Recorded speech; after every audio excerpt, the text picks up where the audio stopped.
पिंपणेर शहरातून जाणाऱ्या महामार्ग क्रमांक 752G ह्या रस्त्याचे प्रलंबित काम अनेक वेळा उपोषण करून आंदोलन होऊनही काम होत नसल्याने तात्काळ पूर्ण करण्यासाठी रिपब्लिकन पार्टीचे आदिवासी आघाडीचे अध्यक्ष संदीप देवरे यांनी 3 दिवसापासून अन्नत्याग करून बेमुदत आमरण उपोषण सुरू केले आहे। यासाठी त्यांना शहरातील नागरिकांचा मोठा पाठिंबा लाभत आहे। प्रशासनाला अनेक वेळा शहरातील नागरिकांनी निवेदन देऊन आंदोलन करूनही उपोषण करून देखील प्रशासनाकडून कोणतीही प्रकारची दखल घेतली गेलेली नाही। या प्रशासनाच्या हलगर्जीपणामुळे नागरिकांना धुळीपासून होणाऱ्या अनेक आजारांना तोंड द्यावे लागत आहे आणि हा त्रास पिंपणेरकर गेल्या 4 वर्षापासून सहन करत आहेत। यामुळे अनेक जण दखावले तरी देखील रस्त्याचे काम न्यायप्रविष्ट असल्याने सांगून प्रशासनाकडून डोळेझाक करून सर्वसामान्य लोकांना जीवाशी खेळ केला जात आहे। नागरिकांच्या मागणीकडे दुर्लक्ष केले गेले। 10 मार्च रोजी आमरण उपोषण केले गेले होते। अप्पर तहसीलदार व MSRDचे पदाधिकाऱ्यांनी संदीप देवरे यांना दिनांक 12 मार्च 2023 रोजी लेखी आश्वासन दिले होते की येत्या 2 महिन्यात रस्ता पूर्ण करू। 8 महिने उलटूनही रस्त्याचे काम लावण्यात आलेले नाही। त्यानंतर 14 ऑक्टोबर रोजी शहरातील नागरिकांनी 5 तास रस्ता रोको केला होता।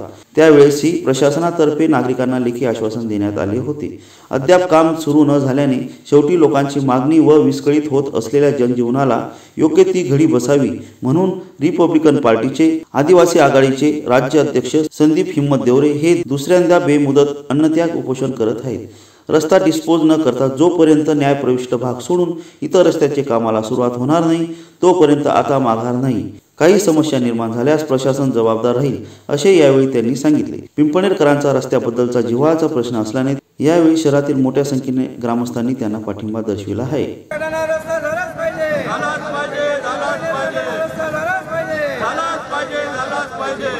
नागरी वस्तीमधून जाणारा राष्ट्रीय महामार्ग क्रमांक 752G या महामार्गाचे काम गेल्या 3 ते 4 वर्षापासून रखडलेलं आहे।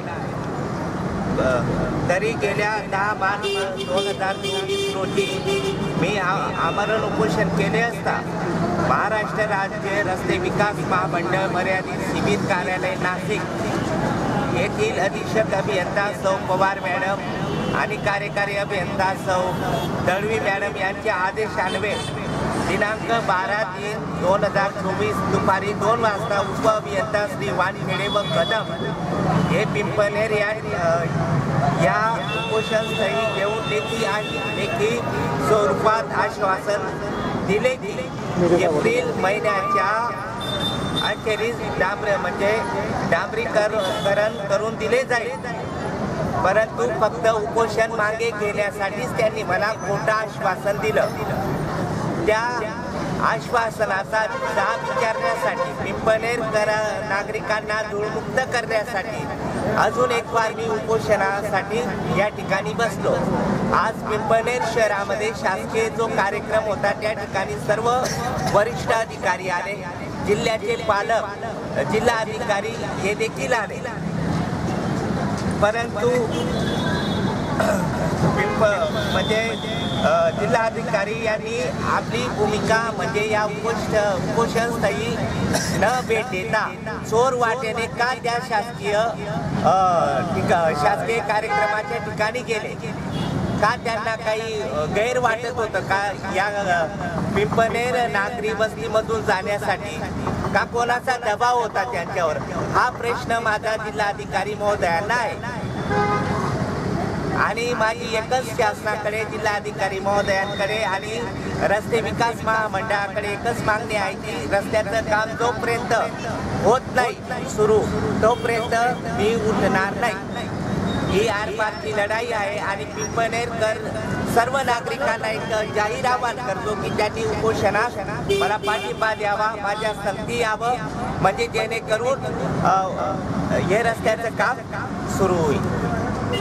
जर ठोस असं आश्वासन दिलं की जर रस्त्याचं काम चालू करत आहे लगेच तात्काळ सगळ्या काही मशिनरी वगैरे सगळं काही वस्तू त्या ठिकाणी जर अवगत त्यांनी केलं तर मी उपोषण सोडणार। आमदार नाही म्हणतात काय 15 दिवसामध्ये काम चालू करतोय ते लोकप्रतिनिधींचा निर्णय मला काही माहिती नाही आणि माझ्या कानी आलेला नाही। 2 महिन्यामध्ये जर नगर परिषदला जर आचारसंहिता जर घोषित झाली तर रस्त्याचं काम रखडण्याची शक्यता आहे. प्रशासनाने याकडे लक्ष द्यायला पाहिजे, अन्यथा आम्ही सर्व तरुण मित्रमंडळी एकत्र येऊन काही वेगळा मार्ग शोधायला पाहिजे का, असं मला वाटतं. त्याच्यामुळं आपलं अतिशय शांततेप्रिय गाव आहे, त्याच्यामुळं बाकीच्यांनी ते लक्षात घ्यायला पाहिजे आणि या उपोषणामध्ये कोणीही राजकारण करू नये.